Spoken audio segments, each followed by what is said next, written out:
The champagne flute I was carrying weighed nothing compared to the exhaustion settling into my bones. My feet screamed inside the borrowed heels. Half a size too small, but beggars in medical school couldn't be choosers. The ballroom at the Belmont Grand stretched before me like something out of a fever dream.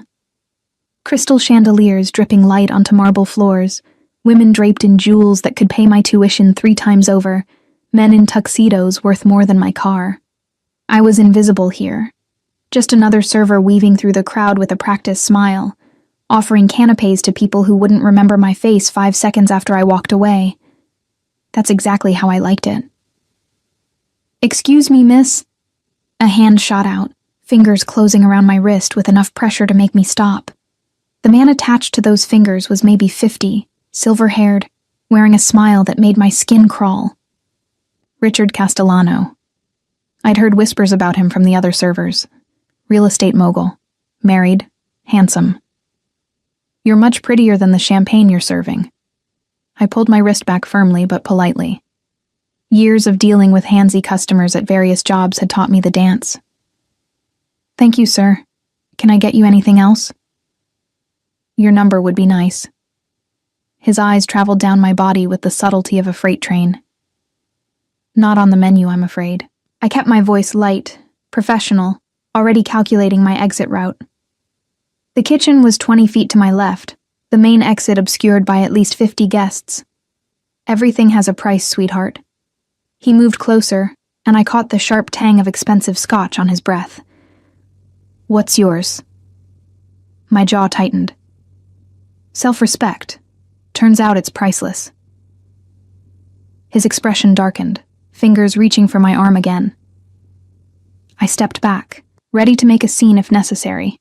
Scholarship be damned, when a presence materialized beside me.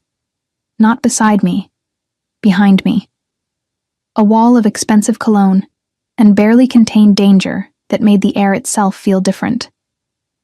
"There you are, Bella." The voice was velvet over steel, Italian accent threading through perfect English. "I've been looking everywhere for you." A hand, larger, warmer, infinitely more dangerous than Castellano's, settled on my lower back. Every instinct screamed at me to pull away, but something in the sudden pallor of Castellano's face made me freeze. "Mr. Moretti." Castellano's voice had lost its predatory edge, replaced by something that sounded uncomfortably like fear. I didn't realize she was. "I apologize." "You're apologizing to the wrong person." The hand on my back pressed slightly, guiding me forward. I caught a glimpse of my supposed savior in the mirrored wall, tall, dark-haired, wearing a tuxedo like it was a weapon. Sharp jaw, sharper eyes, and a smile that probably made grown men wet themselves. "Go on, apologize to the lady." "I'm sorry, miss." Castellano couldn't get the words out fast enough before he disappeared into the crowd like smoke. I should have thanked my mysterious rescuer and escaped while I could. Instead, I spun to face him, pulling away from that proprietary hand with more force than necessary. I had it handled. Up close, he was devastating. Dark eyes that seemed to catalog everything about me in a single glance. Olive skin, features that belonged on a Renaissance painting. The kind of handsome that came with a warning label. "Did you?" One eyebrow arched, amusement dancing in those dangerous eyes. Because from where I was standing, you were about to make a very powerful enemy. From where I was standing, I was about to introduce my knee to his groin. I crossed my arms, acutely aware that I was still holding a tray of champagne flutes. The absurdity of arguing with a man who radiated power while dressed as a server wasn't lost on me. "But thank you for the unnecessary rescue, Mr. Moretti. Sebastian Moretti." He said it like I should know the name. Like everyone should know the name. The thing was, I did. You didn't live in this city for more than 5 minutes without hearing about the Moretti family. Old money, older secrets, and enough power to make the mayor nervous. The kind of family that appeared in society pages and police files with equal frequency. "Well, Mr. Moretti, I appreciate the gesture, but I can take care of myself." I moved a step around him, ready to get back to work before my supervisor noticed my absence. His hand caught mine, not grabbing, just touching, fingers wrapping around my wrist with surprising gentleness. Dance with me. What? I stared at him like he'd suggested we rob a bank, which, given his family's reputation, wasn't entirely off-brand. One dance. His thumb brushed the inside of my wrist, right over my racing pulse. He had to feel it, had to know the effect he was having. To complete the illusion that you're with me. Castellanos watching. If you walk away now, he'll know it was a ruse.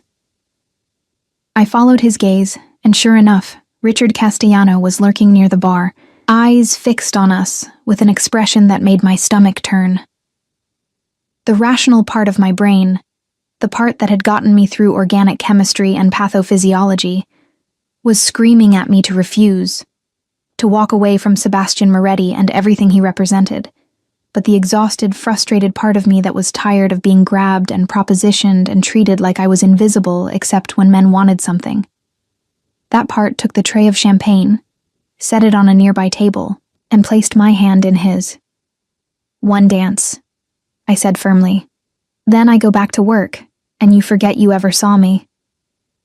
His smile could have melted steel. We'll see about that. The ballroom floor seemed to part for us as he led me toward the center.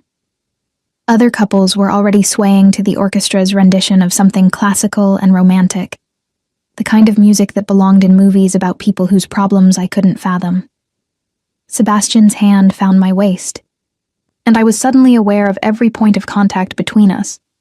He was warm, solid, and held me close enough to be possessive, but not quite close enough to be improper.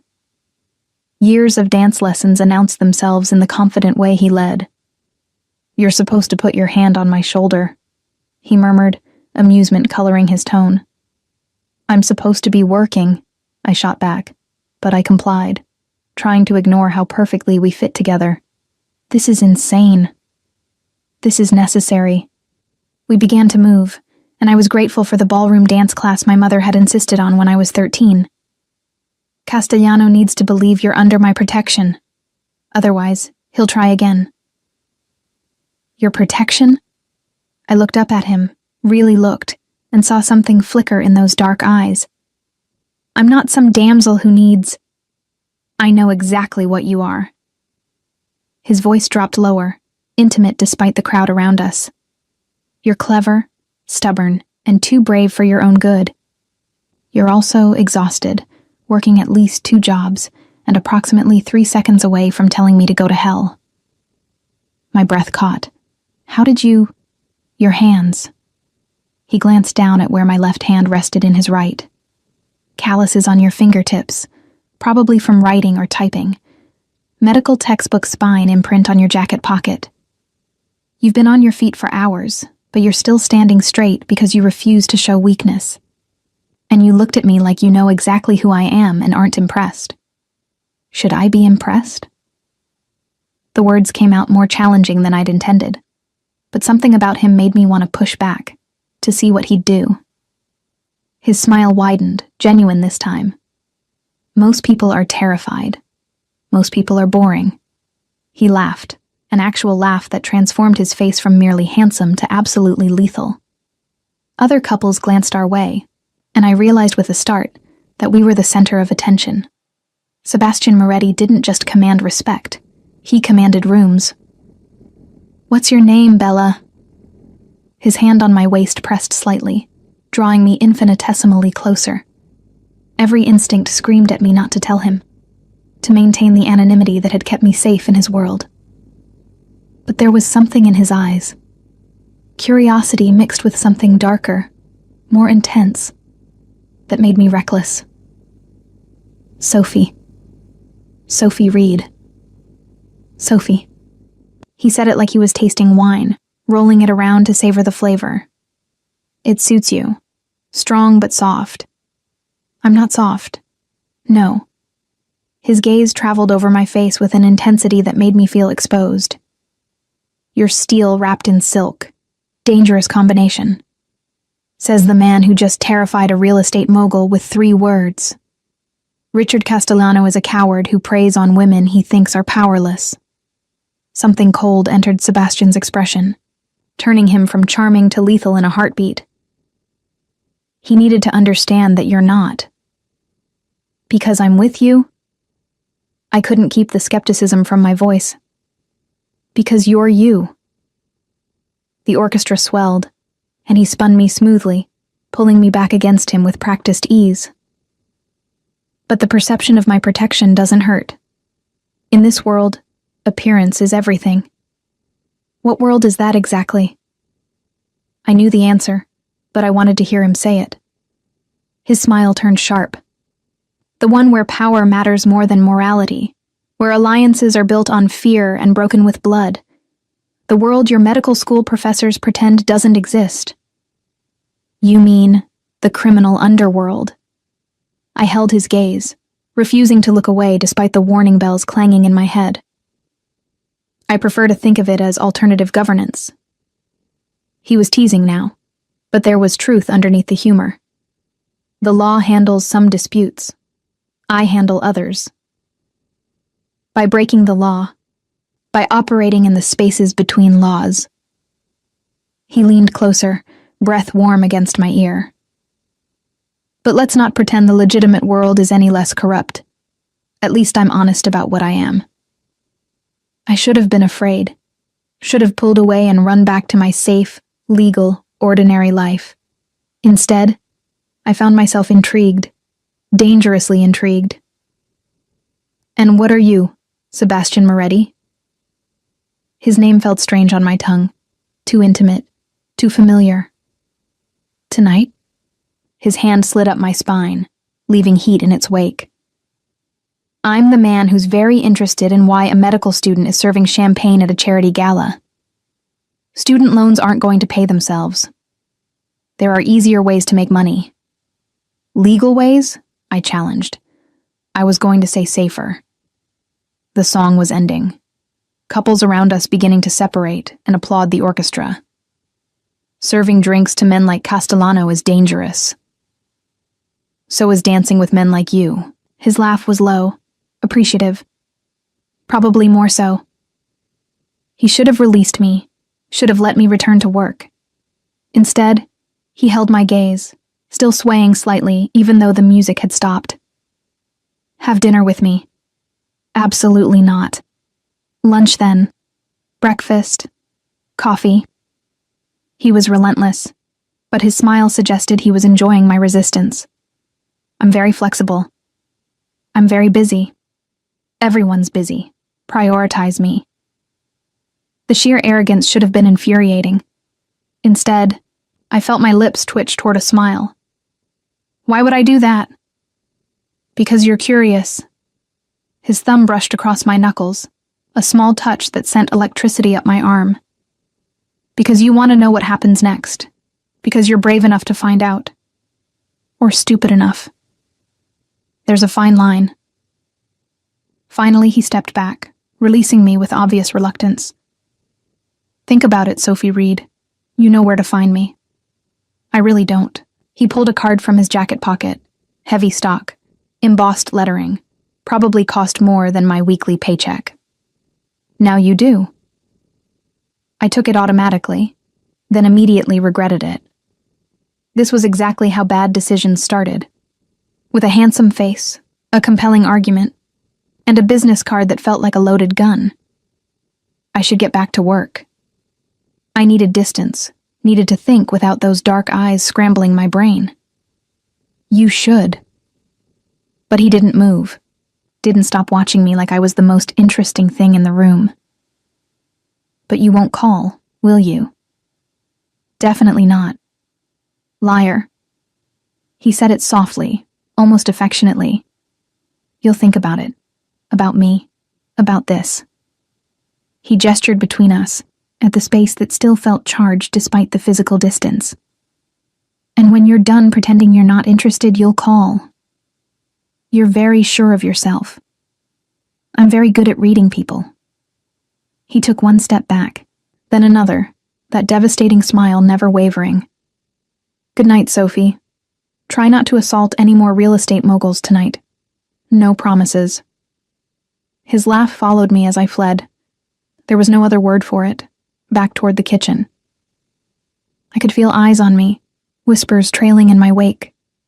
Sebastian Moretti had singled me out, danced with me, given me his private number. In this world, that meant something. I just wasn't sure I wanted to know what. The rest of the evening passed in a blur of champagne flutes and canapés, but my mind was elsewhere, on dark eyes and dangerous smiles, on the weight of a business card burning a hole in my pocket, on the way my heart had raced when he'd touched me, how my body had responded despite every logical reason to run. When I finally made it home to my shoebox apartment at 3 a.m, feet bleeding and exhaustion pulling at every muscle, I pulled out Sebastian's card. Heavy cream stock, simple black lettering, just a name and a phone number. I should throw it away. Should forget the whole insane encounter and focus on my biochemistry exam next week. Instead, I tucked it into my wallet, right behind my driver's license. Just in case. The problem with medical school was that it left very little time for thinking about devastatingly handsome crime lords. Between lectures, lab work, study groups, and my 2 part-time jobs, I barely had time to sleep, let alone obsess over a man I'd spent 20 minutes with at a charity gala. But Sebastian Moretti had gotten under my skin like a splinter, impossible to ignore no matter how much I tried to focus on cellular respiration or the Krebs cycle. His card stayed in my wallet, a constant presence that made me hyper-aware every time I reached for my ID. 3 days after the gala, I was pulling a double shift at Rossi's, a high-end Italian restaurant, where the tips were good and the customers occasionally forgot I was human. My section was mercifully quiet for a Tuesday evening, giving me time to review flashcards between tables. Sophie. Marco, the host, appeared at my elbow looking nervous. You've got a 4-top at table 7. VIP treatment. I glanced up from my pathology notes, already calculating how this would affect my study schedule. Since when do we have VIPs on Tuesdays? Since Sebastian Moretti made a reservation. Marco's voice dropped to a whisper. He specifically requested your section. My stomach dropped. What? The Sebastian Moretti. Owner's already freaking out, wants everything perfect. Marco was practically vibrating with anxiety. You know him? We've met. I shoved my flashcards into my apron pocket, mind racing. How had he found me? Why had he bothered? And why did part of me feel thrilled instead of terrified? Table 7 was in the corner, private and perfectly positioned to see the entire restaurant. Sebastian sat facing the door. Of course he did. Flanked by 2 men who screamed, "Security," despite their expensive suits. The 4th chair was empty. He looked up as I approached, and that smile appeared. The one that had haunted my dreams for 3 nights straight. Sophie. What a pleasant surprise. He was lying through his perfect teeth. Nothing about this was a surprise to him. Mr. Moretti. I kept my voice professional, server-friendly. Welcome to Rossi's. Can I start you gentlemen with drinks? Please, it's Sebastian. He gestured to the empty chair. Join us. I'm working. I'll tip well enough to cover your lost wages. He nodded to his companions. This is Marco, different Marco, and Thomas. They won't bite. The men looked like they bit frequently and enjoyed it, but they nodded politely enough. I really can't. You're on break in 10 minutes. Sebastian glanced at his watch, a platinum monstrosity that probably cost more than my entire education. I checked with your manager. He's very accommodating when properly motivated. Of course he was. I wanted to be angry at the manipulation, the casual display of power that had rearranged my break schedule without asking. Instead, I felt that dangerous curiosity flaring again. 10 minutes, I conceded. Then I have 5 tables to cover. Then I'll order quickly. His eyes sparkled with barely contained amusement. 4 Aperol spritzes, the burrata appetizer, and whatever pasta your chef recommends. I wrote it down mechanically, hyper-aware of his gaze following my every movement. The cacio e pepe is excellent tonight. Perfect. 4 of those as well. When I returned with drinks 8 minutes later, made by a bartender who'd practically genuflected when he heard who they were for, Marco and Thomas had conveniently disappeared, leaving only Sebastian at the table. Your friends left. They're giving us privacy. He pulled out the chair beside him. Sit, Sophie. Please. The please did it. I could have resisted commands or manipulation, but polite requests from a man who probably didn't make them often were harder to ignore. I sat, acutely aware of how close he was, how the subtle scent of his cologne made my head spin. How did you find me? I'm very good at finding things. He took a sip of his Aperol spritz, eyes never leaving mine. People, information, reasons to see you again. That's creepy, not charming. I called the catering company, asked who worked their event Friday night. Your name came up, along with your other employment. He leaned back, completely relaxed despite my obvious discomfort. I could have just called, but I wanted to see you. Why? Because I haven't been able to stop thinking about you. He said it simply, like it was an undeniable fact rather than a confession. Because you intrigue me, and very few things intrigue me anymore. I'm not a puzzle to solve. No, you're a brilliant woman working herself to exhaustion because the system is broken and medical school is prohibitively expensive. His expression shifted, became more serious. You're someone who deserves better than being pawed at by men like Castellano. I can handle men like Castellano. I know. His smile returned. That's part of what intrigues me. You're fierce, Sophie. You don't back down, even when you probably should. The burrata arrived, interrupting whatever I might have said. The server, Antonio, who'd worked at Rossi's for 15 years, practically bowed as he set down the plate. Eat with me, Sebastian said once we were alone again. You're on break anyway. I shouldn't. Every logical bone in my body said to politely excuse myself and maintain professional distance. But I'd skipped lunch, breakfast had been a protein bar at 6 a.m., and the burrata looked incredible. Fine. I broke off a piece of bread, dragged it through the creamy cheese. The taste exploded on my tongue, rich, decadent, exactly what my depleted system needed. This doesn't mean anything. Of course not. He mirrored my action, and we ate in surprisingly comfortable silence for several moments. Tell me about medical school. Why? Because I want to know everything about you. That's creepy, too. I'm sensing a pattern in your feedback. He was laughing at me, but not cruelly. Consider it reconnaissance, then. Know your allies, know your enemies. Which are you? I haven't decided yet. He studied me with those sharp eyes. You're defensive, which means you've been hurt before. But you're still here, still fighting, which means you haven't given up. Medical school is notoriously brutal, physically, mentally, emotionally. What keeps you going? The question was more perceptive than I'd expected.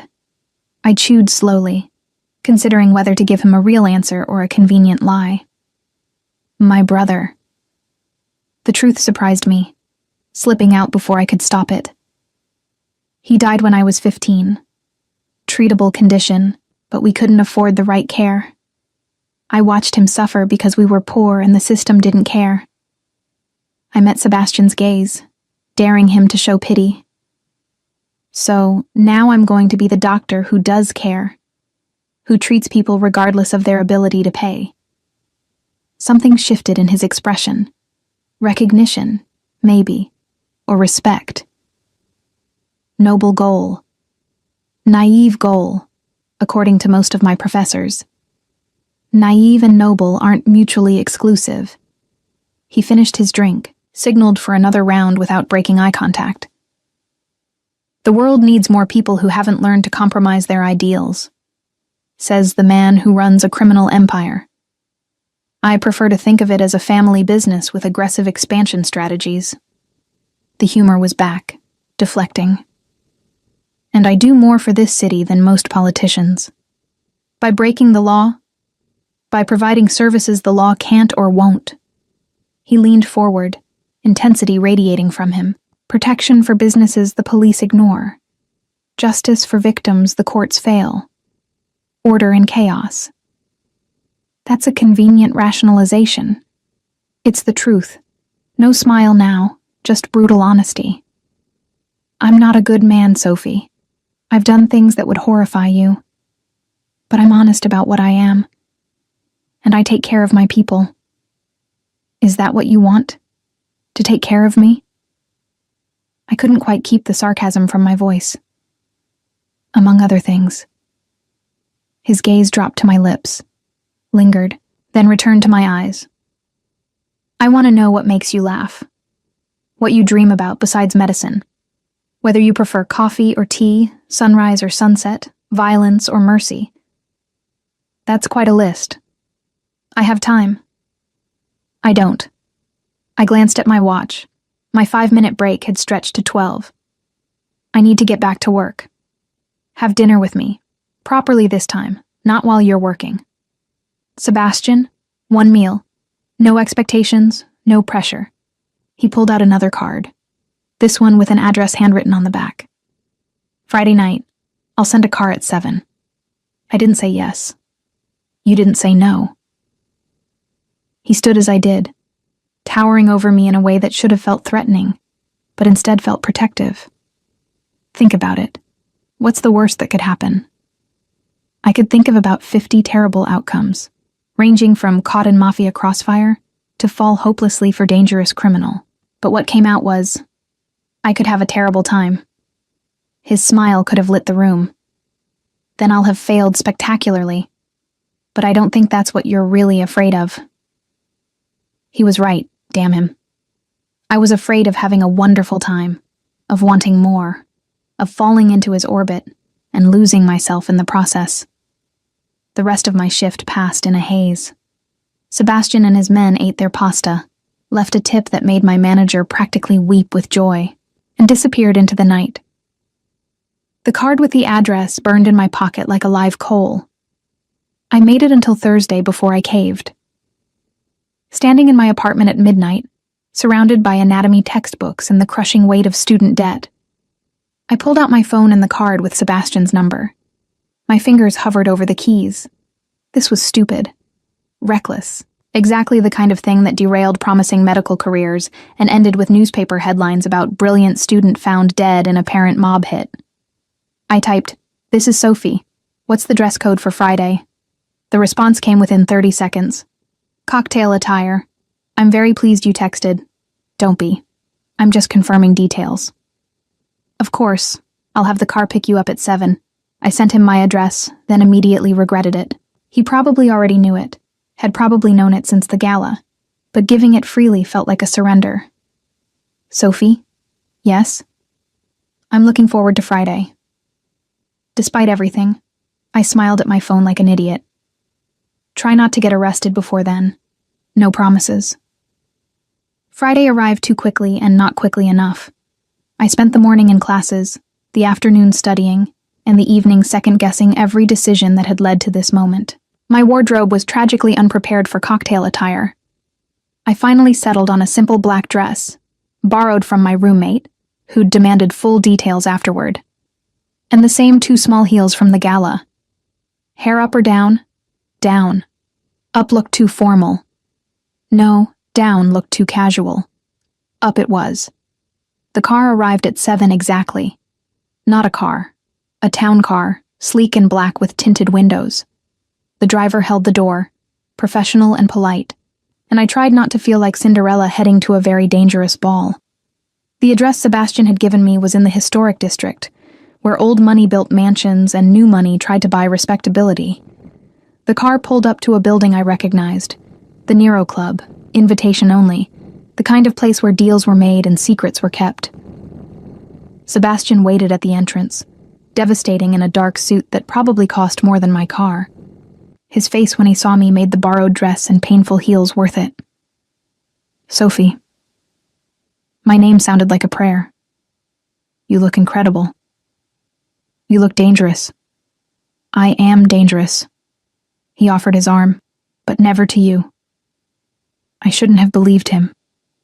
But as I took his arm and let him lead me inside, past the doorman who nodded with respect, past the elegant bar where beautiful people sipped expensive cocktails, into a private dining room with floor-to-ceiling windows overlooking the city, I wanted to believe him. God help me, I wanted to. The private dining room was something out of a movie. Intimate without being claustrophobic.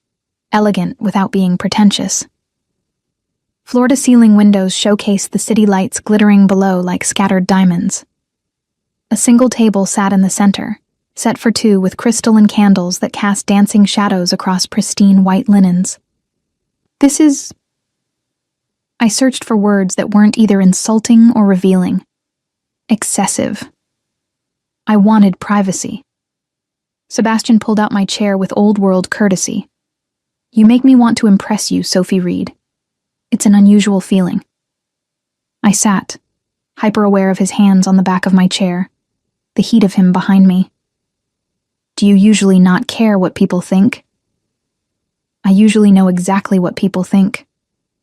He moved to his own chair, fluid and controlled. Fear. Respect. Calculation. It's predictable. But you? His smile was almost rueful. You're a complete mystery. A server appeared, silent, efficient, with champagne I definitely couldn't afford, and appetizers that looked too pretty to eat. Sebastian must have pre-ordered because the food kept coming, course after course of Italian perfection that made Rossi's look like a drive-through. Tell me something real, I said, after the appetizers disappeared and we were alone again. Not the charming crime lord routine. Something true. He considered this, turning his wine glass slowly. The candlelight caught the amber liquid, made it glow. I hate Thursdays. Of all the things I'd expected, that wasn't it. What? Thursdays. They're my least favorite day. He took a sip of wine, gazed distant. My father was killed on a Thursday. I was 16, came home from school and found him in his study, 3 bullets in his chest, still warm.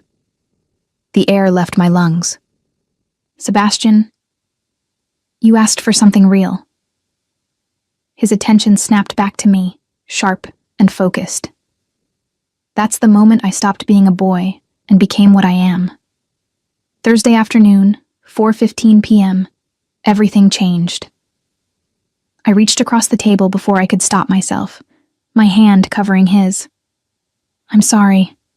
Don't be. But his fingers turned, caught mine, held on like I was anchoring him. He was a complicated man. Loved his family, loved his city, loved power more than either. I understood him better after I took his place. Is that what you wanted? To follow him into this life? His laugh was bitter. I wanted to be a lawyer. Constitutional law, civil rights, the whole idealistic package. He saw my surprise and smiled without humor. Shocking, right? But when your father is murdered, and your family is vulnerable, and everyone is watching to see if you're weak, wanting doesn't matter anymore. That's awful. That's reality. He released my hand as the next course arrived, risotto that smelled divine. I learned to want what I have, to find satisfaction in power, in control, in protecting what's mine. Is that what tonight is? Acquisition? Tonight is... He paused, seemed to choose his words carefully. An attempt at something I'm not very good at anymore. Honesty, connection, normalcy. There's nothing normal about this. I gestured at the room, the view, the undoubtedly expensive meal. Fair point. That devastating smile returned. But I can't exactly take you to a college bar without causing a scene. Why not? Because 20 people would recognize me, 15 would photograph us, and by morning you'd be labeled as either my latest conquest or under my protection. Your life would change. His expression darkened. I'm trying to give you space to decide if you want that. The honesty startled me. I'd expected seduction, manipulation, the full force of his charm aimed at breaking down my defenses. Instead, he was offering me truth. Complicated, uncomfortable, but real. What if I don't want to decide? The question escaped before I could analyze it. What if I just want to enjoy dinner with an interesting man? Then we'll enjoy dinner. He raised his glass. To suspended judgment and excellent risotto. I clinked my glass against his, felt the crystal sing. You're not what I expected. What did you expect? That more ego, more posturing, more, I'm dangerous, fear me, energy. He laughed, genuinely laughed, the sound rich and warm. I contain multitudes. Besides, that energy is exhausting. I save it for people who require intimidation. And I don't? Sophie, you walked into a charity gala planning to knee a man in the groin and told me, to my face, that dancing with me was dangerous. You're many things, but intimidated isn't one of them. Pride flickered in my chest. My brother always said I had more courage than sense. Tell me about him. Sebastian leaned forward, genuinely interested. Your brother. The grief was old enough now that I could talk about it without breaking. Danny, 2 years older, impossibly annoying my best friend. He wanted to be a teacher. Math teacher specifically because he loved the way numbers made sense when everything else was chaos. What happened? Acute appendicitis. The word still tasted bitter. Treatable, routine, except we didn't have insurance and the hospital wanted payment guarantees before surgery. By the time my mother scraped together enough money, it had ruptured. Peritonitis, sepsis, organ failure. He died 3 days later. Sebastian's jaw tightened. How old? 17. Fuck. The profanity was quiet, but violent. That shouldn't happen. It happens every day. People dying because they're poor, because the system values profit over people. I met his eyes. That's why I'm willing to work myself to exhaustion. Why I'll take any job, any shift. Because no one should watch their brother die for lack of money. You're going to save the world. I'm going to save everyone I can. Something shifted in his expression. Admiration mixed with something darker, more possessive. You make me want to be better than I am. I'm not here to fix you. I know. That's part of why I want you. He said it simply. No games. You're not looking at me as a project or a conquest. You're just looking. The main course arrived, giving me time to process that confession. Branzino, perfectly prepared, with vegetables that probably came from some exclusive organic farm. We ate in comfortable silence for several minutes, the city lights glittering below us like we were floating above the world.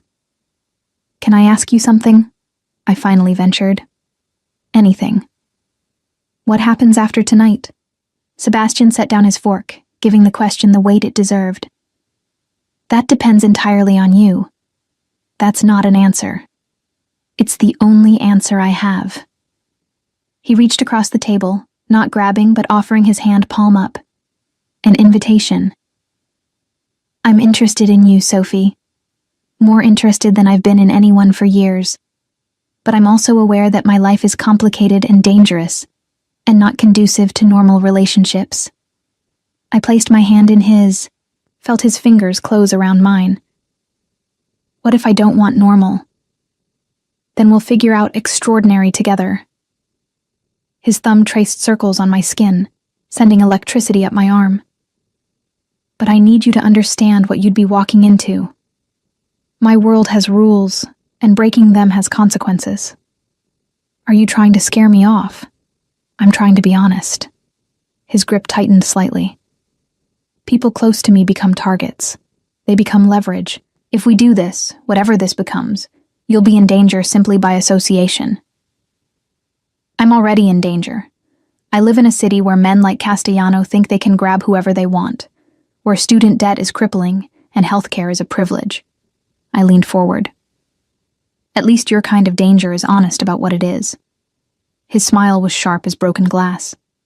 You're rationalizing. I'm being practical. You're being reckless. says the crime lord taking me to dinner." He laughed, and the tension broke like a fever. Fair point. We're both clearly insane. Dessert appeared, tiramisu and espresso, and the conversation drifted to safer topics. He asked about my classes. I asked about his legitimate businesses. We debated Italian cinema, argued about coffee preparation, discovered a shared obsession with old mystery novels. It was easy, dangerously easy. By the time the meal ended and he walked me back to the waiting car, I'd forgotten to be cautious. Forgotten that this man was dangerous, that being near him came with consequences. "Thank you for tonight." I turned to face him at the car, aware of the driver discreetly looking away. It was unexpected. Good unexpected? The best kind. He stepped closer, and my breath caught. This close, I could see flecks of gold in his dark eyes, could feel the heat radiating from him. His hand came up slowly, giving me time to retreat, and cupped my jaw. "I want to kiss you." His voice was rough, barely controlled. "But I need you to want it too." My heart thundered against my ribs. Every logical thought screamed at me to step back, to maintain distance, to not cross this line, but logic had never felt further away. "Sophie." My name was a question, a plea. I answered by closing the distance between us.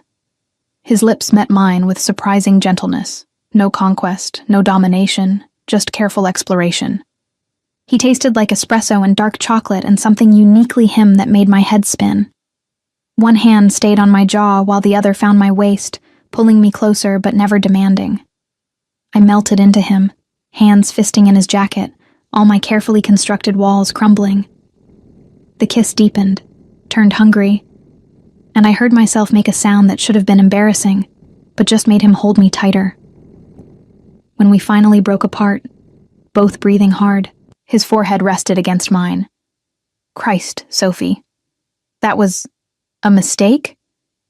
His voice held an edge of vulnerability. Inevitable. I pulled back enough to meet his eyes. And probably a mistake, but inevitable nonetheless. His smile could have powered the city. I can work with inevitable. The car ride home passed in a blur. Sebastian didn't join me. "I have business," he'd said, which probably meant something illegal, but his goodnight text arrived before I'd even made it upstairs. "I haven't stopped thinking about kissing you." I smiled at my phone like a teenager. "That's inconvenient for your criminal activities." "Extremely." "You're a terrible influence," says the man who runs the mob. Family business, not mob. We prefer organized traditionalists.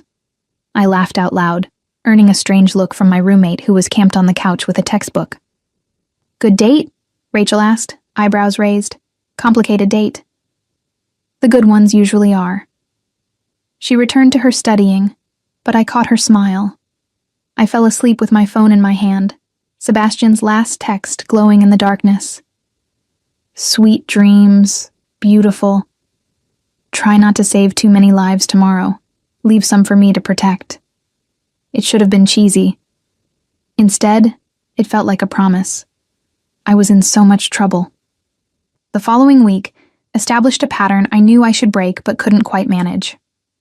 Sebastian texted daily, sometimes funny, sometimes serious, always perfectly timed to brighten whatever disaster I was navigating. Medical school was relentless, my job's exhausting, but his messages became something to look forward to. Wednesday brought flowers to the hospital where I was doing clinical rotations. Nothing ostentatious, just a simple bouquet of sunflowers with a card that read, "Because you mentioned loving them once. Because I pay attention." S. The nurses lost their minds. Dr. Patterson, my attending, raised an eyebrow but said nothing. I tried to ignore the knowing looks and failed spectacularly. Thursday he showed up at Rossi's again, this time with Marco and Thomas and two women who introduced themselves as his cousins. They were lovely, welcoming, and clearly vetting me. I tried not to feel like I was being interviewed while serving them carbonara. "He talks about you constantly," one of them, Gianna, confided when I brought their dessert. "It's annoying. I'm sure he doesn't." Every family dinner. Sophie said this. Sophie thinks that. He's insufferable. But she was smiling, affectionate. We approve, for what it's worth. There's nothing to approve. We've had one date. One date where he kissed you so thoroughly you forgot your own name, if his dopey expression is any indication. She grinned at my expression. He's my cousin. I can tell. By Friday, I'd convinced myself I needed to establish boundaries. Sebastian was consuming too much mental real estate, distracting me from school and work and everything that actually mattered. Then my student loan payment bounced. I stared at the email in horror, calculating and recalculating numbers that refused to work. I'd been so careful, had budgeted down to the dollar, but an unexpected textbook expense and a slow week at Rossi's had thrown everything off. The penalty fees would cascade into other bills. I'd be behind for months, maybe have to defer a semester, lose my clinical placement. My phone rang. Sebastian. Hey, I answered, trying to keep the panic from my voice. What's wrong? He heard it anyway. Nothing. Just student stuff. Sophie. His voice went firm. What's wrong? And somehow the whole story spilled out. The bounced payment, the cascade of problems, the very real possibility of having to delay my education. I didn't mean to tell him, didn't want to seem like I was asking for help. But he listened, silent and attentive, until I ran out of words. How much? He asked when I finished. Sebastian, no. How much do you need? I'm not asking you for money. I know. I'm offering. His tone left no room for argument. How much, Sophie? 5,000 would cover the immediate problem. 10 would give me breathing room. I hated how my voice cracked. But I can't. Yes, you can. It's already done. What? I'm transferring 15,000 to your account. It should clear within the hour. My heart stopped. Sebastian, absolutely not. I can't accept. Consider it an investment in the city's medical future. You're going to be an incredible doctor, and I'm ensuring you get there. That's not... People will think... I don't want anyone thinking I'm with you for your money. His laugh was bitter. Trust me, no one who knows you would think that. You've turned down every advantage I could offer. You work yourself to exhaustion rather than accept help. This isn't about money, Sophie. It's about removing an obstacle so you can focus on what matters. I'll pay you back, if you must. He sounded amused, but only after you finished school and started your practice. I'm a patient man. Tears burned behind my eyes, relief, gratitude, and something more complicated. Why are you doing this? Because you matter to me. Simple, direct, devastating. Because watching you struggle when I have resources to help is physically painful. Because I want to see you succeed, and I'm in a position to ensure that happens. This changes things between us. Does it? He paused. You were already in my orbit, Sophie. Already someone I care about protecting. The money just makes your life easier. It doesn't obligate you to anything. But it did. We both knew it did. Money was power, and accepting it shifted the dynamic between us in ways I couldn't fully process. Thank you. The words felt inadequate.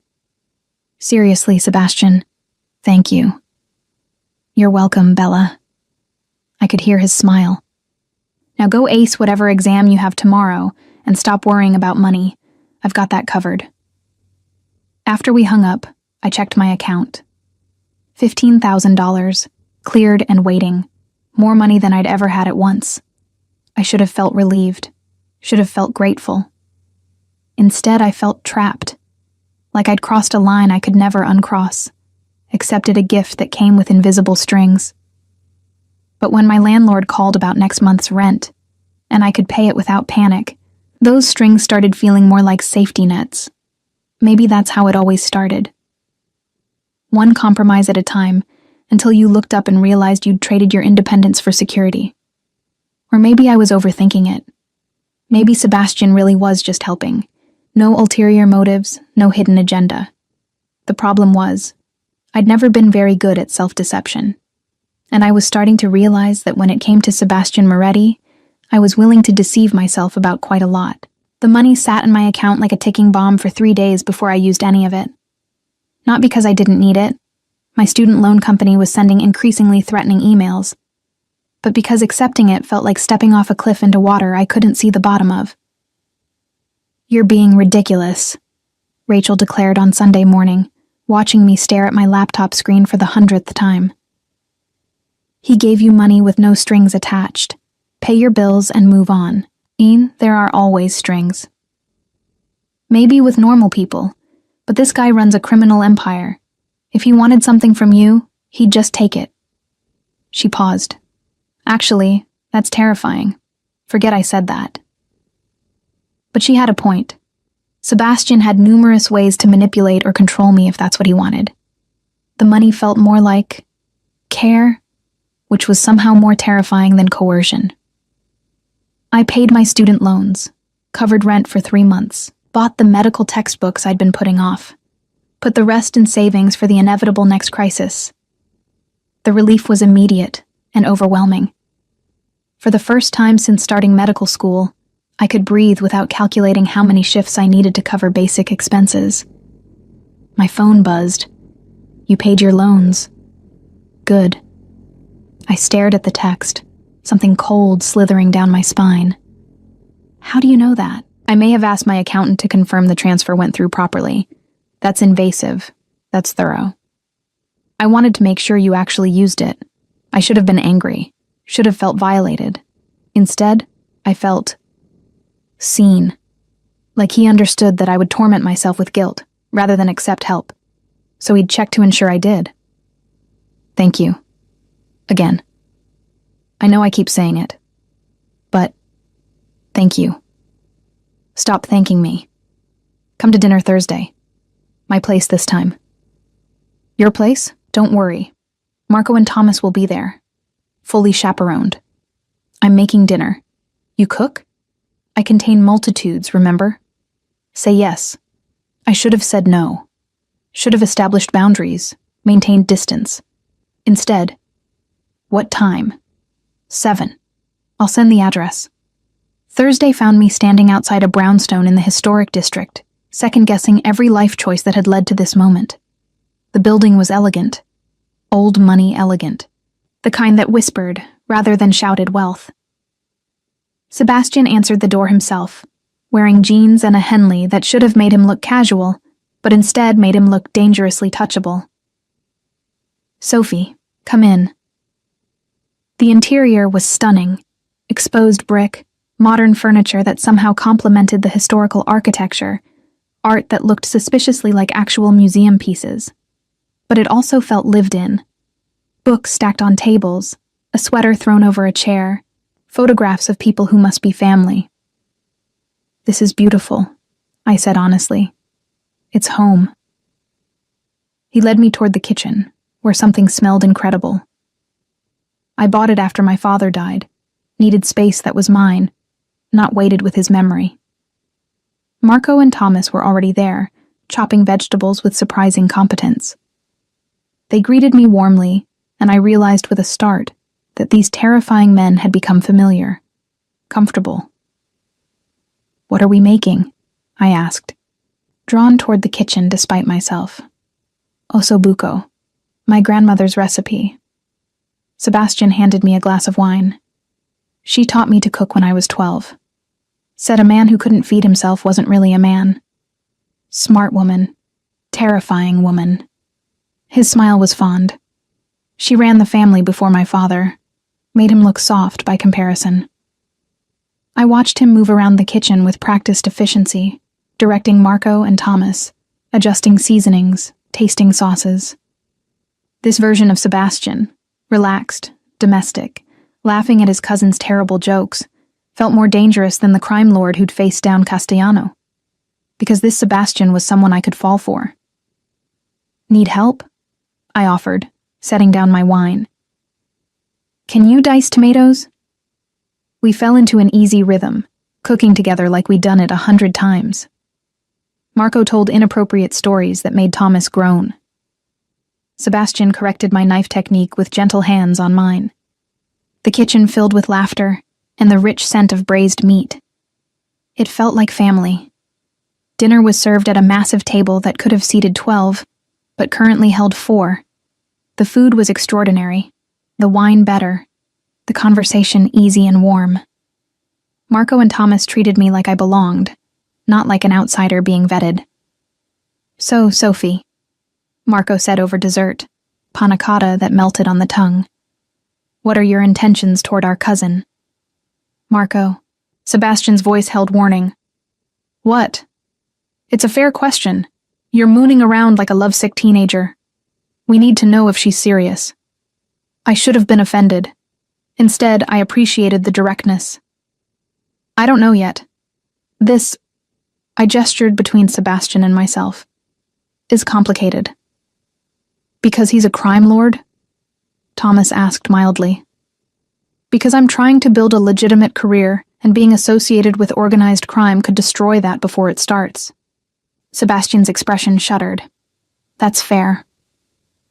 "But," I continued, meeting his eyes, "I also think he's one of the most interesting people I've ever met. And walking away from interesting is a mistake I'm not sure I want to make."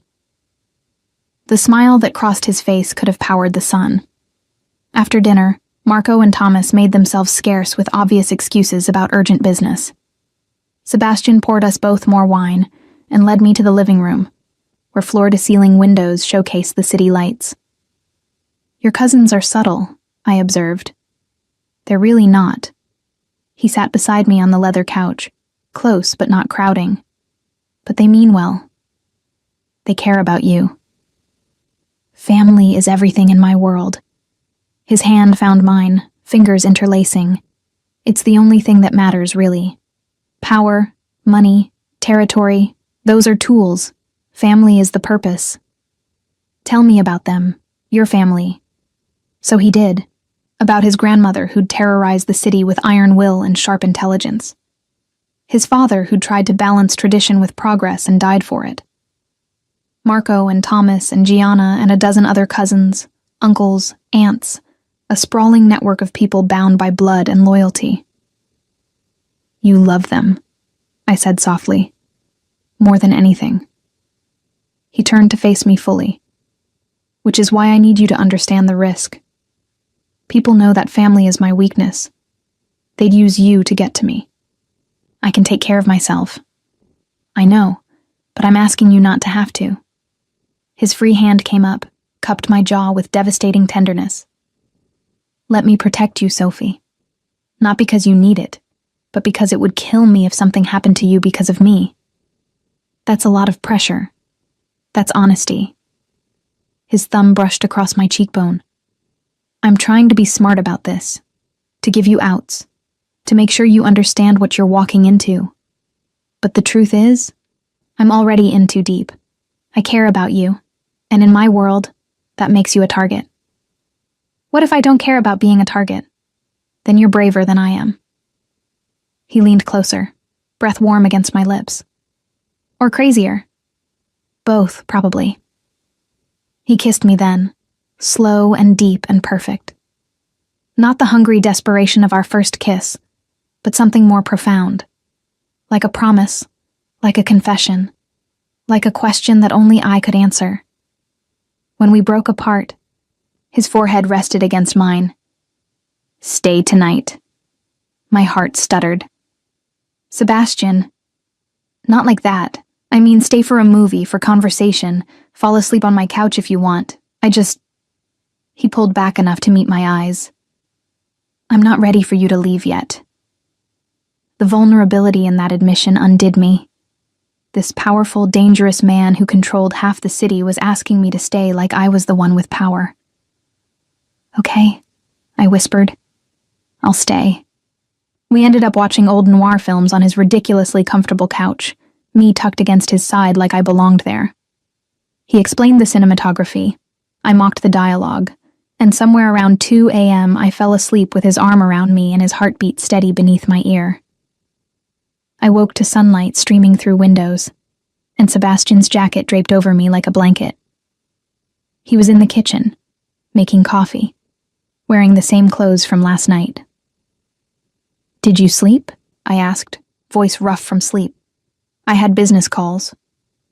He turned, and the smile that crossed his face when he saw me rumpled and confused in his living room was worth every complication. "Coffee? Please." I stretched, tried to finger-comb my hair into something presentable. "What time is it?" 7. I figured I'd let you sleep until you had to leave for class. He handed me a perfect cappuccino. "Your 8 a.m. is pathophysiology, right?" I blinked. "How do you know my schedule?" "I pay attention." He sat beside me, his own espresso in hand. "You mentioned it Tuesday. Said you were dreading the exam." He was right. I had mentioned it. But the fact that he'd remembered, had adjusted his morning to accommodate my schedule, felt significant. "I should go." I didn't move. "You should." He didn't move either. We sat in comfortable silence, drinking coffee as the city woke up around us. It felt domestic, settled, like something we'd been doing for years rather than weeks. "Sophie?" His voice was serious. "Yeah?" "I know this is complicated. I know you have a million reasons to walk away, but I need you to know." He set down his cup, turned to face me fully. "I'm all in. Whatever this becomes, however you want to do this, I'm here. No pressure, no expectations. Just here." My chest felt too tight. "That's terrifying." "I know." His smile was crooked, almost shy, but true nonetheless. I should have been logical.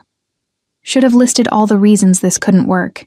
His criminal empire, my legitimate career, the danger, the complications, the sheer impossibility of merging our worlds.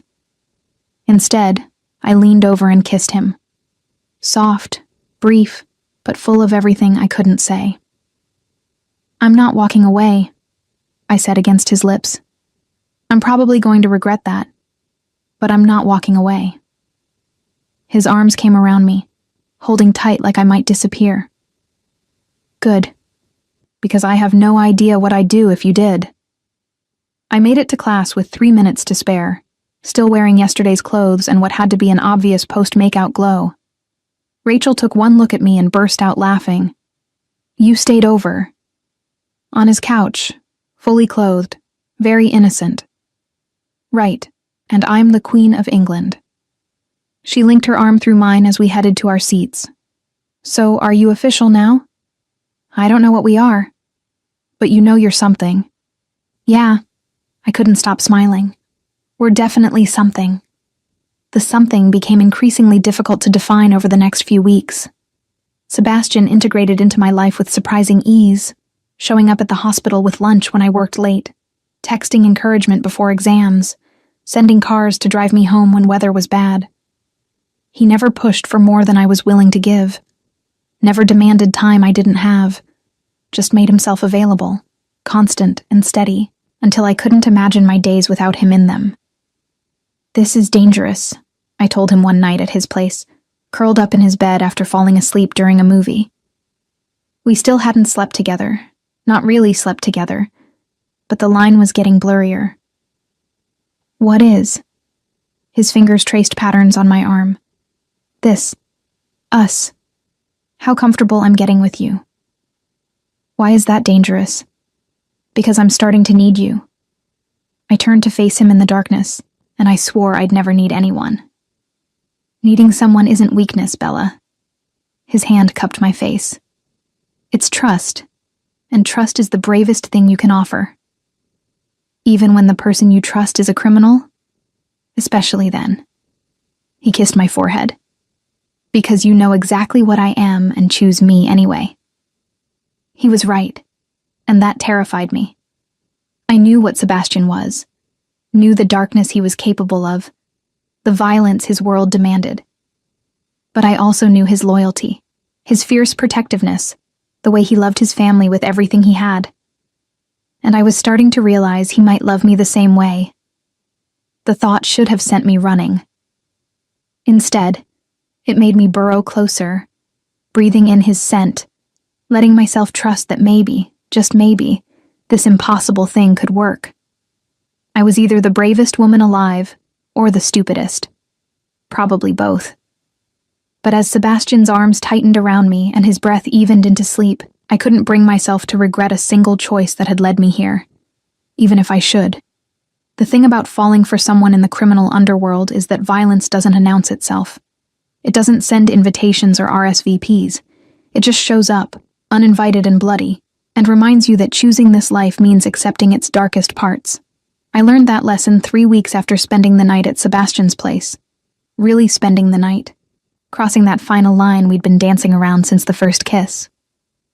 I was leaving the hospital after a grueling 12-hour shift when Marco appeared at my car, expression grim in a way that made my stomach drop. "Sophie, I need you to come with me."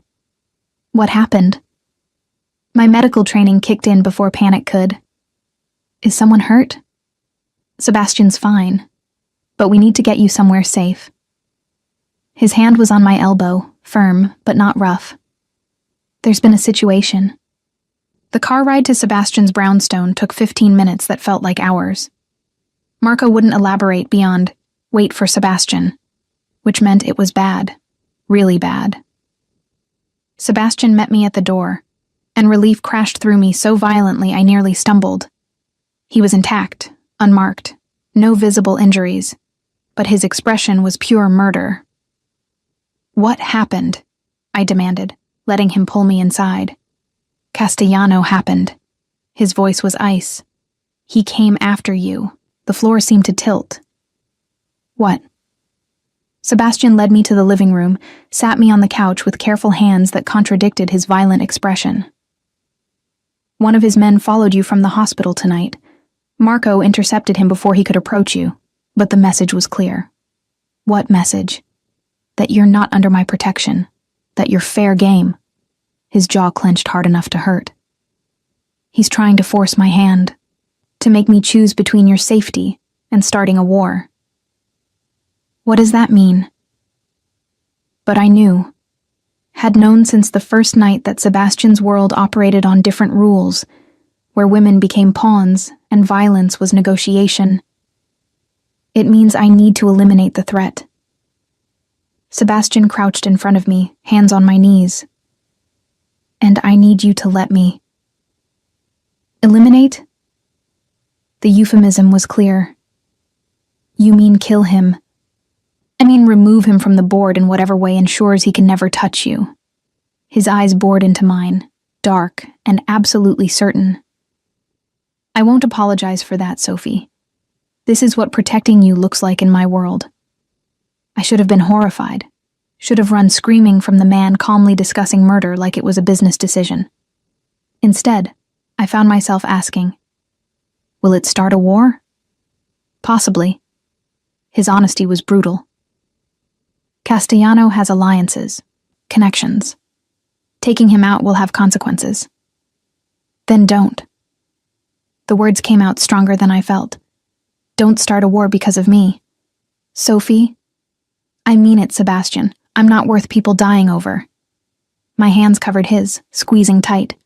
"There has to be another way." "There isn't." His voice was flat, final. "He threatened you. In my world, that has one response. Your world is insane." "Yes." He didn't deny it. "But it's my world, and you're in it now. That means I protect you with everything I have." "Even if it costs lives?" "Even then." He stood, began pacing like a caged predator. "You need to understand something, Bella. I've built my entire empire on reputation and respect. If people think they can threaten what's mine without consequences, everything crumbles. The peace I've maintained, the order, it all falls apart." "So, I'm a symbol?" Anger sparked in my chest. "A pawn in your power games?" "You're the woman I love." The words dropped like bombs, stopping my tirade cold. "And I will burn this entire city to the ground before I let anyone hurt you." My heart stopped. Started. Raced. You love me? Of course I love you. He said it like it was obvious, like I should have known all along. I've been in love with you since you threatened to knee a real estate mogul in the groin while holding a champagne tray. You're fierce and brilliant and completely impossible, and I love every infuriating part of you. Tears burned behind my eyes. That's not fair. Nothing about this is fair. He returned to me, cupped my face with hands that had probably killed but held me like I was made of glass. But it's true. I love you, Sophie Reed. And I'm not letting some piece of shit take you from me. Sebastian.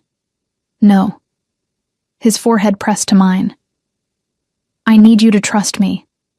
Trust that I know how to handle this, how to protect both you and my family. Let me do what I'm good at. Killing people? It should have been accusatory. Instead, it just sounded tired. Solving problems. His lips brushed my temple. With violence when necessary, diplomacy when possible, but always keeping you safe. I pulled back enough to meet his eyes. If you do this, if you kill Castellano, I need to know. No secrets, no protection from the ugly parts. If I'm in this world, I'm in it completely. Something flickered across his face, surprise maybe, or respect. You're sure? No, but I'm done pretending you're something you're not. I took a shaky breath. I love you too, you terrifying criminal, and if that means accepting the violence, then I accept it. But no more protecting me from truth. His kiss was desperate, claiming, full of relief and love and promises neither of us could keep. When we broke apart, he rested his forehead against mine, breathing hard. I love you, he repeated. God, Sophie, I love you so much it terrifies me. Good. I managed a watery laugh. Because I'm absolutely terrified too. The next 48 hours were a masterclass in criminal diplomacy. Sebastian moved like a chess master, calling in favors, making deals, applying pressure in places I couldn't see. Marco and Thomas became my constant shadows, polite but immovable, ensuring I was never alone or vulnerable. I went to class, to clinicals, to work, with armed guards trailing at a discreet distance. My professors pretended not to notice. My colleagues whispered but didn't ask. Everyone understood that being under Sebastian Moretti's protection meant not asking questions. On the third night, Sebastian came home covered in blood that wasn't his. I was in his kitchen making tea. Because I'd somehow acquired keys to his place and spent more nights here than my own apartment, when he walked through the door, his suit was ruined, his knuckles split, and his eyes held the kind of coldness that made lesser men flee. Is he dead? I asked, proud that my voice didn't shake. No. Sebastian stripped off his jacket, tossed it in what I was learning was the evidence disposal pile. But he wishes he was. What happened? I paid him a visit, made it clear that touching you, even thinking about touching you, would result in consequences he couldn't survive.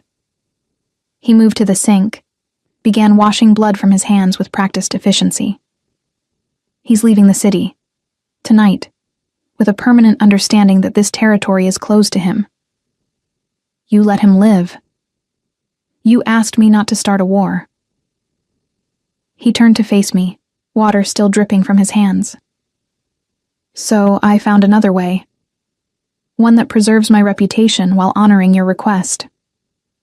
I crossed the distance between us, took his damaged hands in mine. Thank you. Don't thank me for violence, Sophie. I'm thanking you for hearing me, for compromising when you didn't have to. I grabbed the first aid kit, another permanent fixture now, and began cleaning his knuckles. And for coming home to me.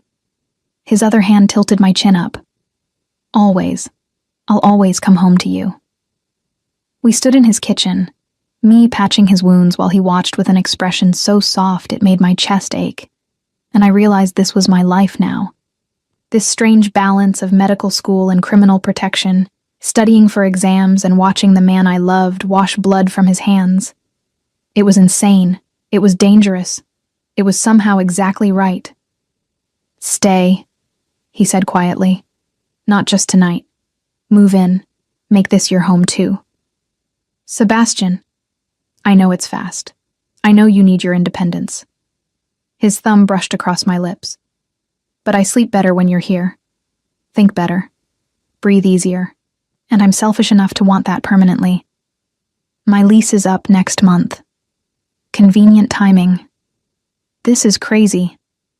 But I was smiling, had been smiling since he asked. Crazy seems to be our specialty. He pulled me closer, mindful of his injured hands. "Is that a yes?" "It's a, I'll think about it." I stood on my toes, kissed him softly. "But yes. Obviously yes." His smile could have powered the sun.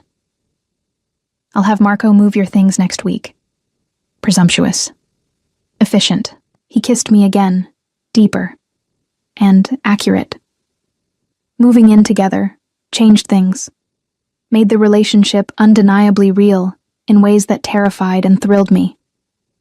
I integrated into Sebastian's life completely, meeting more family members, attending dinners where criminal business was discussed over pasta, becoming someone they protected instinctively. Medical school continued its relentless pace, but with Sebastian's financial support, I could focus on studying instead of juggling 3 jobs. My grades improved, my stress decreased. My professors noticed, approved, started discussing residency programs I'd only dreamed of. "You're doing it," Rachel said one afternoon between classes. "Becoming the doctor you always wanted to be." "With mob money," I reminded her. "With support." She squeezed my hand. "Stop punishing yourself for accepting help. You're brilliant, Sophie. You were always going to make it." Sebastian just made the journey less agonizing. She was right, but the guilt lingered. Until Sebastian caught me staring at financial aid applications one night and physically removed my laptop. "Stop," he said firmly. "You earned your place in medical school. The money just means you get to focus on learning instead of survival." "It feels like cheating. It's privilege, which you deserve but didn't have until now." He pulled me into his lap, wrapped his arms around me. "Let me give you this, Sophie. Let me make your life easier in the ways I can. You've given me too much already." "Impossible." His lips found my neck. "I'd give you the world if you asked." "I don't want the world." I turned in his arms, straddled his lap, watched his eyes darken. "I just want you. You have me." His hand slid up my thighs. "Every dangerous criminal part of me. Yours." We made love on the couch, then again in bed, and I fell asleep thinking that maybe accepting help wasn't weakness. Maybe it was trust. Maybe love meant letting someone carry you when you'd been carrying yourself for too long. 3 months of domestic bliss shattered on a Tuesday morning when I was leaving for clinical rotations. The explosion destroyed my car. I wasn't in it. Sebastian had insisted I wait inside while Marco pulled the vehicle around, a precaution he'd started implementing after the Castellano incident. But the fireball that consumed my Honda Civic in the driveway made my ears ring and my knees buckle. Sebastian was on me instantly, covering my body with his, shielding me from debris. When the smoke cleared, he was already on his phone, barking orders in Italian while Marco and Thomas secured the perimeter with guns I'd known they carried, but never seen drawn. Inside. Now. Sebastian's voice left no room for argument. The next few hours were chaos. Police, firefighters, federal agents who looked at Sebastian with barely concealed hostility. A bomb squad examined the wreckage. Someone, enemy or rival, or just collateral damage, had tried to kill me, or kill Sebastian through me. "Castellano?" I asked when we were finally alone, safe in his reinforced study, while guards patrolled every entrance. "Unlikely. He's too smart to break our agreement." Sebastian was on his 3rd whiskey, hands shaking slightly, the only sign of how close he'd come to losing me. "This is someone else," Someone sending a message. What message? That I'm vulnerable, that loving you makes me weak. He drained his glass, poured another. They're not wrong. Sebastian, you should leave. The words came out broken. Go somewhere safe, somewhere they can't reach you. I'll give you money, new identity, whatever you need. No. Sophie, they tried to kill you. They tried to kill us. I moved to him, took the glass from his hand, forced him to look at me. And I'm not leaving. We deal with this together or not at all. You could die. So could you. Every single day. I cupped his face, felt the tension thrumming through him. I chose this life knowing the risks. I'm not running at the first sign of danger. This isn't danger. This is war. Then we fight. I kissed him hard, pouring every ounce of conviction into it. Together, you and me and your scary cousins, we find whoever did this, and we end the threat. You're insane. I'm in love with you. Same thing. I pulled back, met his eyes. I trust you to protect me. Do you trust me to be strong enough to stay? His arms came around me, crushing me against his chest. I trust you. God help me. I trust you with everything. Then stop trying to send me away and start figuring out who wants us dead. His laugh was slightly unhinged. How did I fall in love with the most stubborn woman in the city? You have excellent taste, I suggested. Terrible taste. The absolute worst. But he was smiling now, that dangerous edge returning to his expression. Okay, we do this together, but you follow security protocols without argument. Deal. And if I say run, you run. Not happening. Sophie. Together, Sebastian. All of it. Or not at all. He searched my face, looking for cracks in my resolve. When he found none, he kissed me like I was air, and he was drowning. Together, he agreed against my lips. Even if it kills me. It won't. I tried to sound more confident than I felt. Because we're smarter than whoever's coming for us. I hoped I was right. Because somewhere out there, someone had declared war on the most dangerous man in the city. And they'd made the fatal mistake of thinking that targeting me would make him weak. They were about to learn exactly how wrong they were. The war room, because that's what Sebastian's study had become, hummed with controlled chaos. Maps covered every surface, photographs pinned to boards, faces of potential enemies circled and crossed out as intelligence filtered in. Marco coordinated with various lieutenants via encrypted phones. Thomas ran background checks on anyone who'd shown interest in Sebastian's operations recently. Gianna monitored social media and news outlets for unusual patterns. And I studied, because finals waited for no one, not even for car bombs and assassination attempts. This is surreal, I muttered, highlighting a passage about cardiac pathology while Sebastian discussed tactical responses to potential threats 3 feet away. Welcome to my world, Bella. He didn't look up from the reports he was reviewing. How's studying going? Great if the exam includes questions about surviving explosions and identifying criminal rivals. I closed my textbook with more force than necessary. Sebastian, I can't concentrate like this. He glanced up, saw my frustration, and made a decision. Everyone out. Take 30 minutes. The room emptied within seconds, leaving us alone with the maps and the tension. Talk to me, he said, moving around the desk to sit beside me on the couch. What do you need? I need to understand why someone hates you enough to blow up my car. I turned to face him fully. You said you maintain peace, that you're careful about conflicts. So who did you piss off enough to warrant this? His jaw tightened. I've been asking myself the same question. And 3 possibilities. He pulled over a file, opened it to reveal photographs. First, the Volkov family. Russian syndicate trying to expand into my territory. I shut them down 6 months ago. Firmly, but not violently. Could be retaliation. I studied the images. Hard men with harder eyes. What's the likelihood?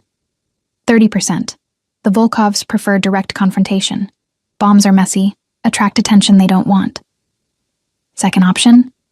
Antonio Russo, former lieutenant who thought he deserved my position. Sebastian's expression darkened.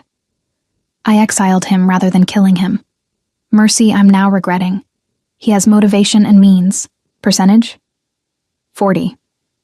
His ego was always his weakness. Coming after you would be his style. Hurt me where I'm vulnerable. And the third? Sebastian hesitated, which immediately raised my alarm. Richard Castellano. I thought you had an agreement. We do. But agreements only work if both parties honor them. He ran a hand through his hair, frustrated.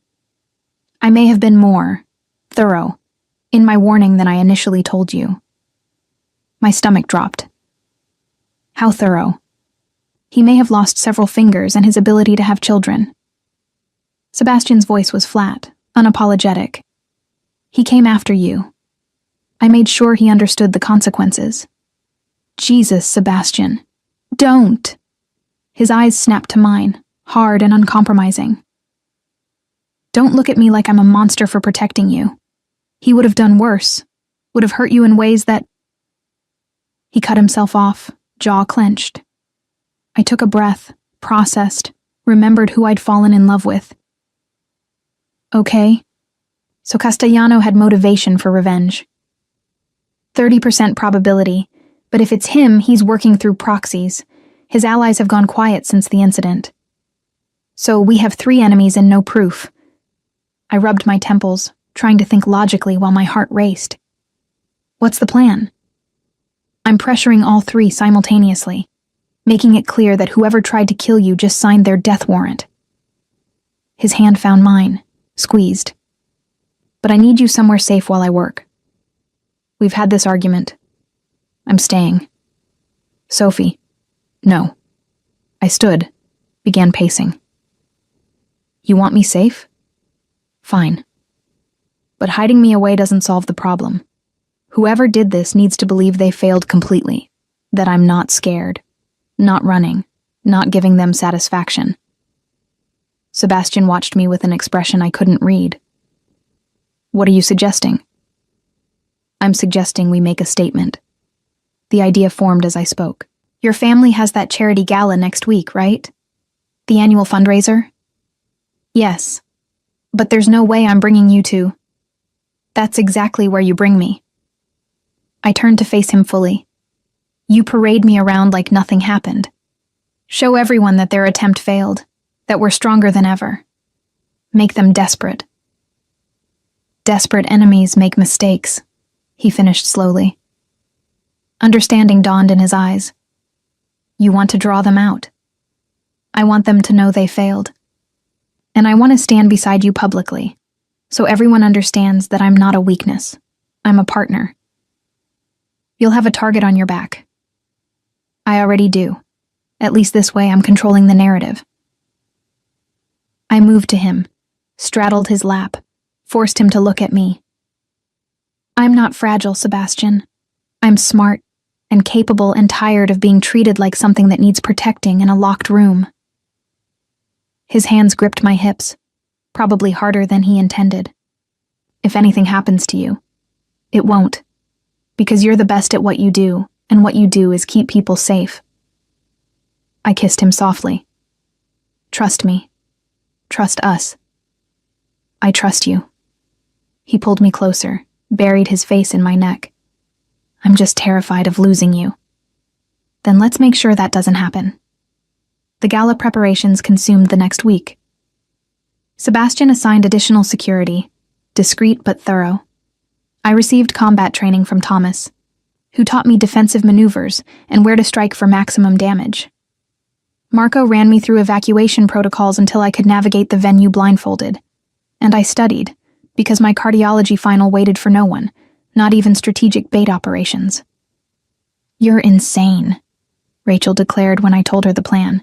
Completely, certifiably insane. Probably, I highlighted another passage. But I'm tired of hiding. You're not hiding. You're being sensibly cautious about people who want you dead. Same thing. I closed my textbook, met her worried gaze. I need to do this, Rach. Need to prove I'm not just Sebastian's weakness. You're not weak. You're the strongest person I know.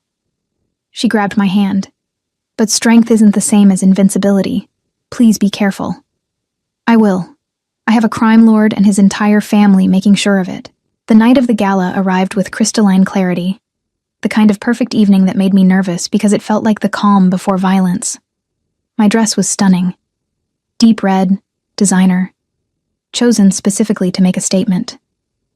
Sebastian had sent a security detail to escort me from his brownstone to the venue. He met me at the entrance, devastating in a tuxedo that probably cost more than my first semester of medical school. But it was the expression on his face when he saw me that made my breath catch, possessive and proud and fiercely loving. "You look incredible," he said, offering his arm. "You look worried." "I am worried. But also..." He leaned close, lips brushing my ear. "Incredibly turned on by how brave you are. Hold that thought for later. Planning on it." We entered together, and I felt the room's attention swing our way like a spotlight. Whispers followed us. Speculation, curiosity, calculation. Everyone here knew about the car bomb. Everyone wondered how we'd respond. Sebastian made the answer clear by keeping me close, introducing me to everyone who mattered, treating me like an equal partner rather than protected property. His family surrounded us. Gianna resplendent in sapphire silk, Marco and Thomas in matching suits. A dozen cousins and associates forming a subtle but unmistakable protective circle. "You're making a statement," I observed quietly between introductions. "We're making a statement," he corrected, hand warm and steady on my back. "That you're family now. That attacking you means declaring war on all of us." 2 hours into the evening, I spotted him. Antonio Russo, former lieutenant turned exile, lurking near the bar with eyes full of rage and recognition. He saw me notice him, and his smile was sharp as broken glass. "Sebastian," I said quietly. "I see him." Sebastian's voice went cold. "Stay close. Marco, Thomas, with me." But as we moved toward Russo, the lights went out. Panic erupted immediately. Screams, crashes, the chaos of 100 people plunged into darkness. I felt Sebastian's hand tighten on mine, heard him shouting orders in Italian. Emergency lights flickered on, casting everything in eerie red. And then I saw them. 4 men, moving through the crowd with purpose. One headed for Sebastian. The other 3 were coming for me. Training kicked in before thought. I grabbed a champagne bottle from a nearby table, absurd weapon but all I had, and swung it at the first man's head. Glass shattered. He staggered.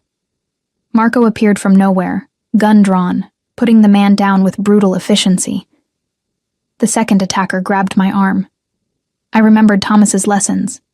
Elbow to the face, knee to the groin. Don't think. Just move. He released me with a howl. Thomas finished him. The third was smarter, or more desperate. He caught me around the waist, knife appearing from somewhere, blade pressing against my ribs.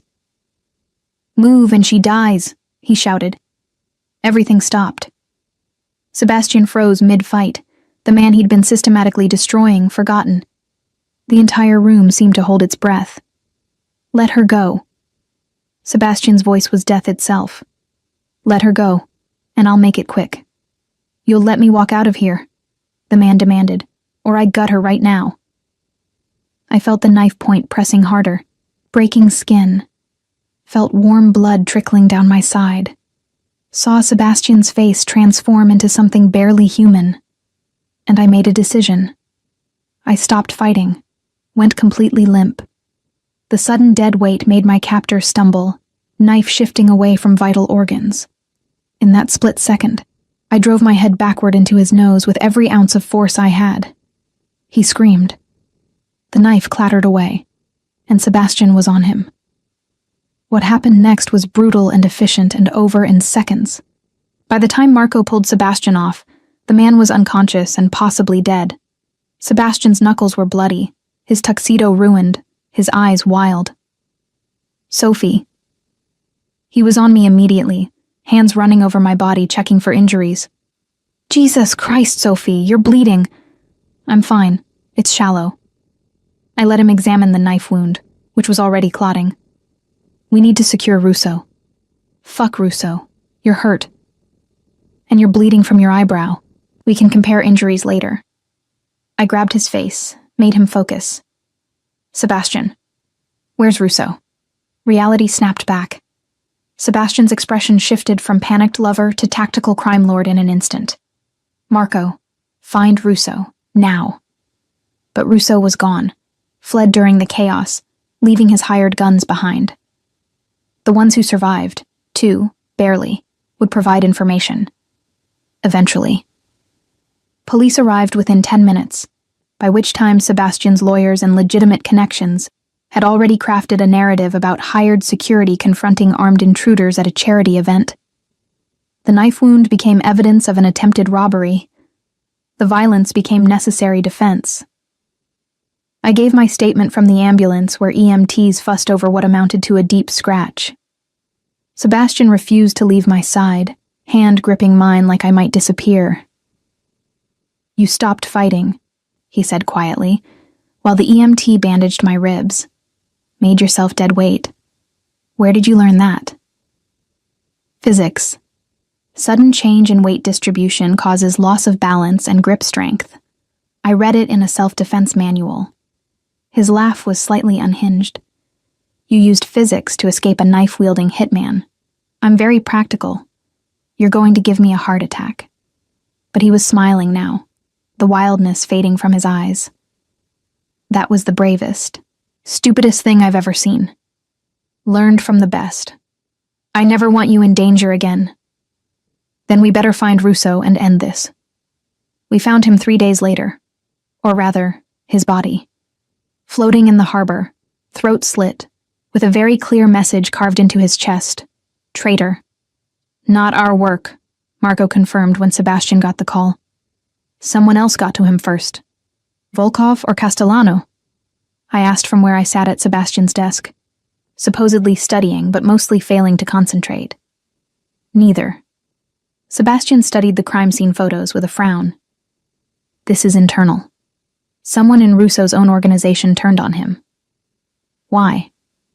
"Because he failed spectacularly and became a liability." He set down the photos, pinched the bridge of his nose. "Or because someone wanted to curry favor with me by delivering justice." "That's twisted.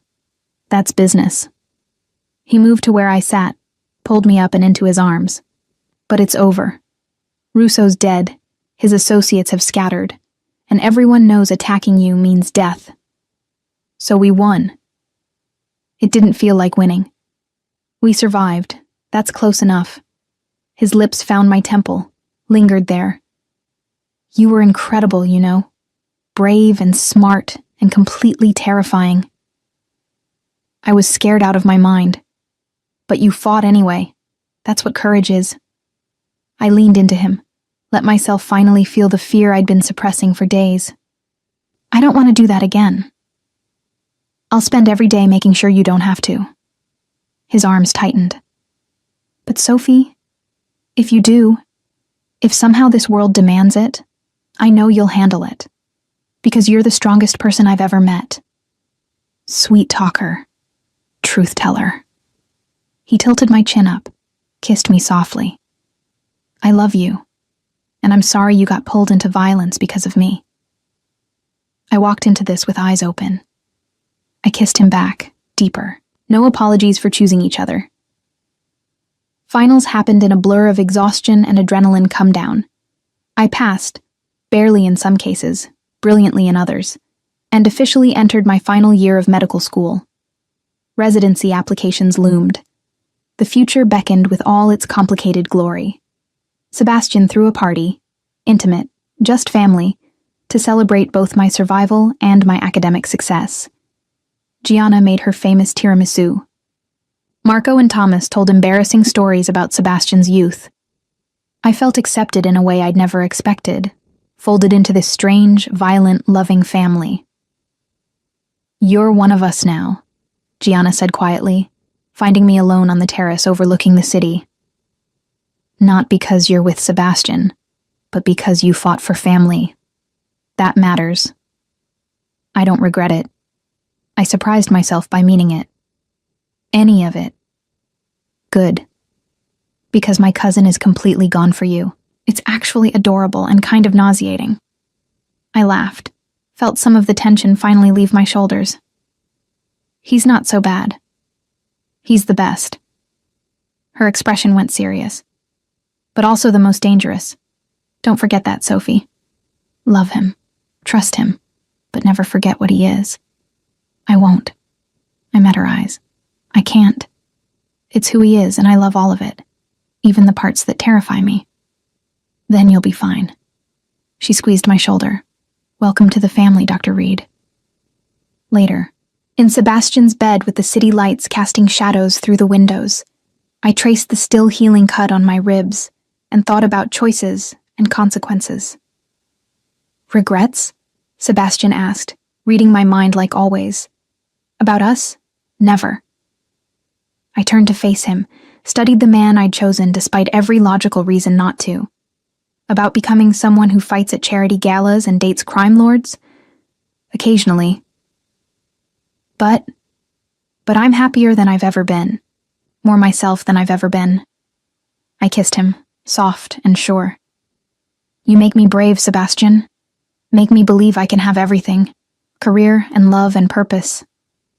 You can. His hand cupped my face. You will. And I'll be right beside you, making sure nothing stops you. My own personal crime lord cheerleader. Exactly. Very intimidating cheerleading. He pulled me closer. I love you, Sophie Reed. My brave, brilliant, absolutely impossible woman. I love you too. I settled against his chest, listening to his heartbeat steady beneath my ear. My dangerous, devoted, surprisingly domestic criminal. We fell asleep tangled together.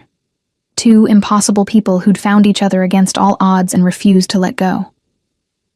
The next morning, I woke to Sebastian making breakfast and arguing with Marco about territorial disputes. I had a surgery to observe at 9 and a study group at 2. Somewhere between medical school and criminal empire, we'd built something that shouldn't work but somehow did. Coffee, Bella? Sebastian offered, perfectly domestic, despite the gun visible in his shoulder holster. Please. I accepted the mug, kissed him good morning. What's the crisis today? Nothing we can't handle. He returned to his conversation, one hand staying on the small of my back. This was my life now. Strange and dangerous and perfectly mine. I'd chosen this path knowing the risks, accepting the consequences, and I'd do it again in a heartbeat. Because some connections were worth fighting for. Some love was worth the danger. And Sebastian Moretti, criminal and protector and impossible man, was absolutely worth everything.